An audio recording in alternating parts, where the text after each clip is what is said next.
Hello aspirants, my name is Manisha Rathore. Today in this video, I'll start Indian polity from M. Laxmikant. आपको तो पता है Indian polity कितना important है UPSC aspirants के लिए, तो आज वही शुरू करेंगे हम। मैं एम लक्ष्मीकांत के 6th एडिशन से शुरू कर रही हूँ। ओके, तो चलिए शुरू करते हैं। तो हम एम लक्ष्मीकांत का फर्स्ट चैप्टर पढ़ेंगे, हिस्टोरिकल बैकग्राउंड।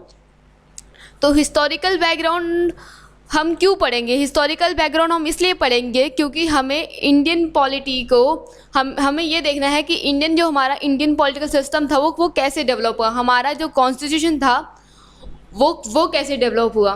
तो चलिए स्टार्ट करते हैं। तो ब्रिटिश जो है वो 1600 में इंडिया आए एज अ ट्रेडर्स के फॉर्म में। ओके, जिसके पास क्या था कि एक एक्सक्लूसिव ट्रेडिंग राइट था अंडर द चार्टर। तो ये जो चार्टर था वो किसने दिया था? क्वीन एलिजाबेथ ने दिया था। तो इन 1765 जो कंपनी थी वो प्योरली ट्रेडिंग फंक्शन उसने ऑब्टेन कर लिया था, जिसको हम जिसको हमने दीवानी बोला। ठीक है, तो दीवानी क्या होता है कि दीवानी में होता है कि कंपनी को राइट मिल गया था रिवेन्यू और सिविल जस्टिस पे, और वो राइट कहाँ पर मिला था? बिहार में, उड़ीसा में और बंगाल में। और ये कंटिन्यू चला टिल 1858 तक सिपाही म्यूटिनी के अंदर। ओके, तो उसके अंदर क्या हुआ कि वहाँ पे जो ब्रिटिश क्राउन का रूलिंग स्टार्ट हो गया और वहाँ पे जो कंपनी का जो रूलिंग था वहाँ पे ख़त्म हो गया। तो फर्स्ट हमारा जो ये हिस्टोरिकल बैकग्राउंड है वो 2 पार्ट में डिवाइड किया हुआ है। फर्स्ट हमारा है कंपनी रूल जो कि 1773 से लेके 1858 तक चलेगा, और सेकंड हमारा है क्राउन रूल 1858 से लेके 1947 तक। जो क्राउन रूल है वो हम सेकंड पार्ट में करेंगे। तो चलिए कंपनी रूल स्टार्ट करते हैं। The regulating act. तो रेगुलेटिंग एक्ट क्यों आया था? रेगुलेटिंग एक्ट से क्या था कि जो ब्रिटिश गवर्नमेंट थी वो कंट्रोल करती थी और रेगुलेट करती थी ईस्ट इंडिया कंपनी के अफेयर्स को। और इसमें क्या होता है, फर्स्ट टाइम हमारा जो पॉलिटिकल एंड एडमिनिस्ट्रेटिव फंक्शन था वो रिकॉग्नाइज्ड हुआ था, एंड फर्स्ट टाइम जो हमारा फाउंडेशन था सेंट्रल एडमिनिस्ट्रेशन का वो लेट डाउन हुआ था। तो रेगुलेटिंग एक्ट में क्या था? यहाँ पे ये था कि जो गवर्नर ऑफ बंगाल का जो डेजिग्नेशन था वो गवर्नर जनरल ऑफ बंगाल के पास आ गया था।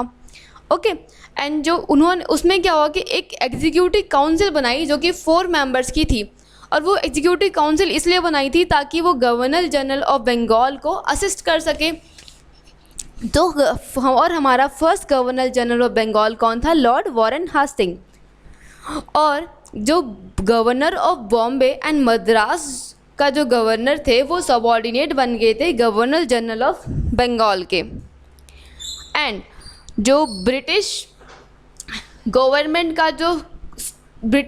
के जो कंट्रोल को स्ट्रेंथन करने के लिए एक कोर्ट ऑफ डायरेक्टर बनाया गया जो कि रिपोर्ट करेगा ब्रिटिश गवर्नमेंट को revenue, civil and military affairs पे जो कि इंडिया में हो रहे थे। इसी बीच सुप्रीम कोर्ट भी इस्टेब्लिश किया गया इन कैलकाटा, जो कि 1774 में इस्टेब्लिश हुआ। तो यहीं पे हमारा एक और क्वेश्चन बन गया जो कि पूछा भी गया है कि सुप्रीम कोर्ट कब इस्टेब्लिश हुआ एंड वेयर? तो इट इज इस्टेब्लिश इन 1774 इन कैलकाटा।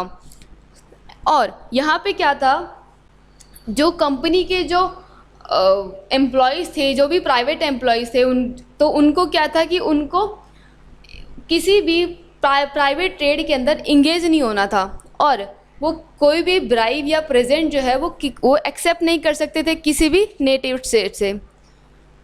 इसी बीच तो Pitt's India act 1774 and regulating act 1773 के बीच एक और एक्ट आया था, amending act 1781।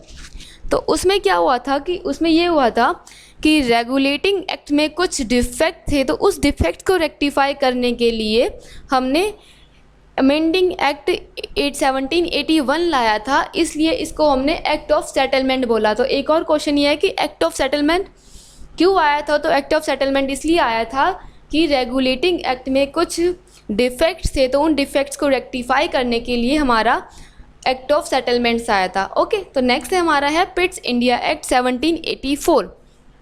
Pitt's India act 1784 में ये था, तो first differentiated the commercial and political function of the company.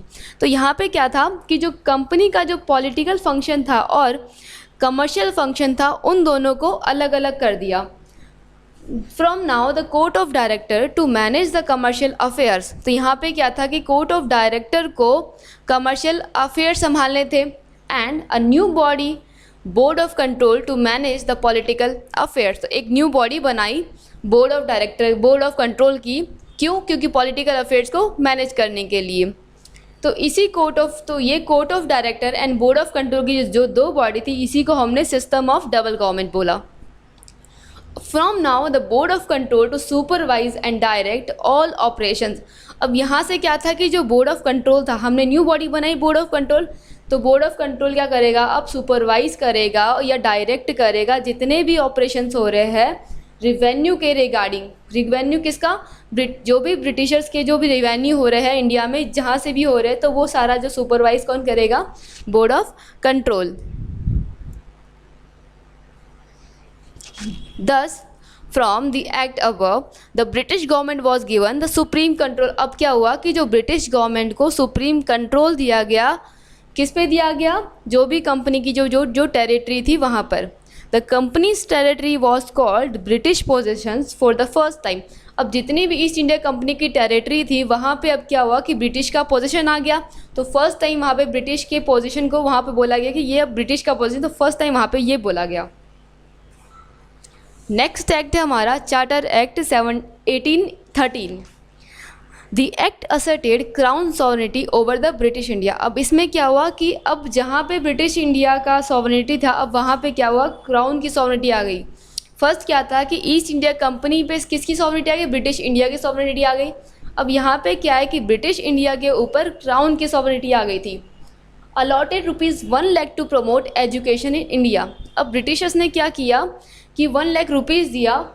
क्यों? क्योंकि एजुकेशन को प्रमोट करने के लिए इंडिया में। Allowed the Christian missionaries to propagate English and preach Christianity. अब क्रिश्चियन मिशनरीज को अलाउ किया कि आओ प्रोपोगेट करो इंग्लिश को फैलाओ एंड प्रीच करो क्रिश्चियनिटी को।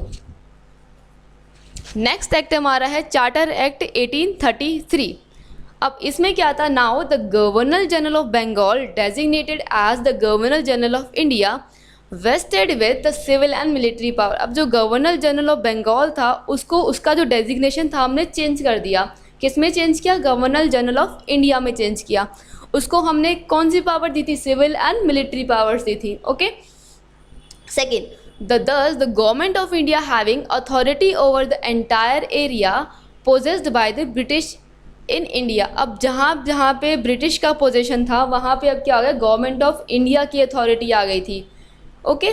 और जो फर्स्ट जो गवर्नर जनरल ऑफ इंडिया था उसका नाम लॉर्ड विलियम बेंटिक था। Deprived the governors of Bombay and Madras of their legislative powers.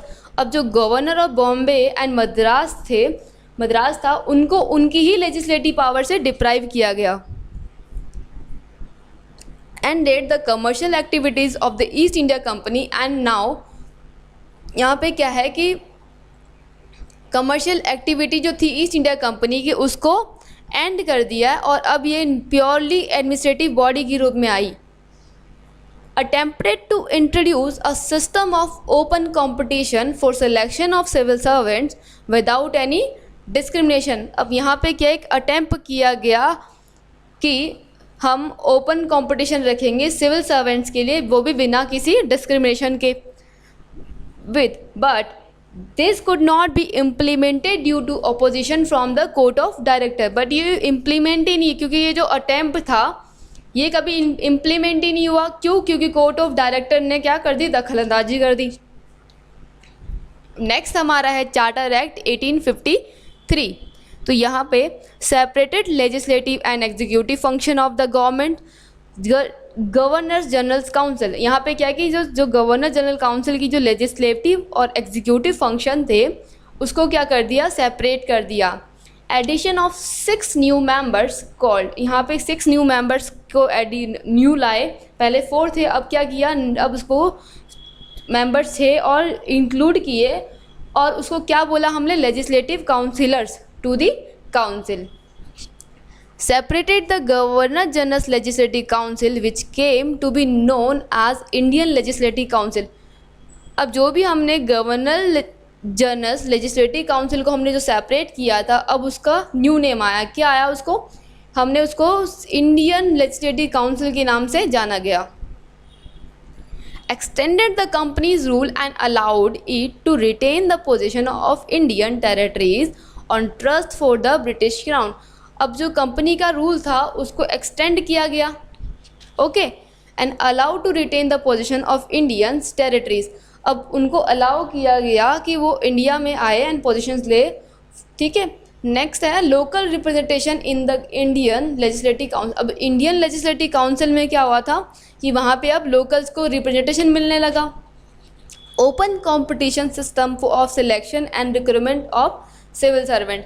तो यहाँ पे अब क्या है कि अब यहाँ पे कोई भी, अब यहाँ पे इंडियंस आके सिविल सर्वेंट में आ सकते थे और उनके लिए जो कंपटीशन था अब ये ओपन कर दिया गया था. पहले हमने अटेम्प्ट किया था, अब वो क्या है कि अब यहाँ पे लोग आ सकते हैं और सिविल सर्वेंट में जा सकते हैं. Next, government of India act 1858. From the onwards India was to be ruled in the name of her majesty. अब यहाँ पे गवर्नमेंट ऑफ इंडिया एक्ट 1858 में क्या हुआ, अब इंडिया यहाँ पे अपने रूल, अपने नाम के रूप से जानी जाएगी. Okay, now change the designation of the governor general of that viceroy of India. अब जो गवर्नर जनरल ऑफ इंडिया को हमने क्या बोला, गवर्नर जनरल ऑफ, जो governor of viceroy of India का डेजिग्नेशन दिया गया. ओके, और first viceroy of India who was, he was Lord Canning. Next, ended the system of double government established by the Pitt's India act. अब जो double government का जो act था, जो कि हमने पिट्स इंडिया एक्ट में पढ़ा था, अब उसको यहाँ पे एंड कर दिया गया. Created a new office, secretary of state for the India directly responsible to British parliament. अब क्या है कि यहाँ पे एक न्यू ऑफिस बनाया गया सेक्रेटरी ऑफ स्टेट का, ठीक है, जो कि डायरेक्टली रिस्पॉन्सिबल होगा ब्रिटिश पार्लियामेंट में. Now the secretary of state कौन था, लॉर्ड स्टैनली था. सेक्रेटरी ऑफ स्टेट, ये क्वेश्चन पूछ सकते हैं तो इसको लर्न कर लेना आप. सेक्रेटरी ऑफ स्टेट का नाम लॉर्ड स्टैनली था. उसको हमने ठीक है, was made the chairman of the council. उसको काउंसिल का चेयरमैन भी बनाया गया था, जो कि और जो काउंसिल थी वो 15 मेंबर्स की एडवाइजरी बॉडी थी. ओके, तो नेक्स्ट हम जो नेक्स्ट जो पार्ट है, जो हमारा क्राउन रूल है, वो हम सेकंड पार्ट में कंप्लीट करेंगे. ओके, तो मिलते हैं नेक्स्ट वीडियो में.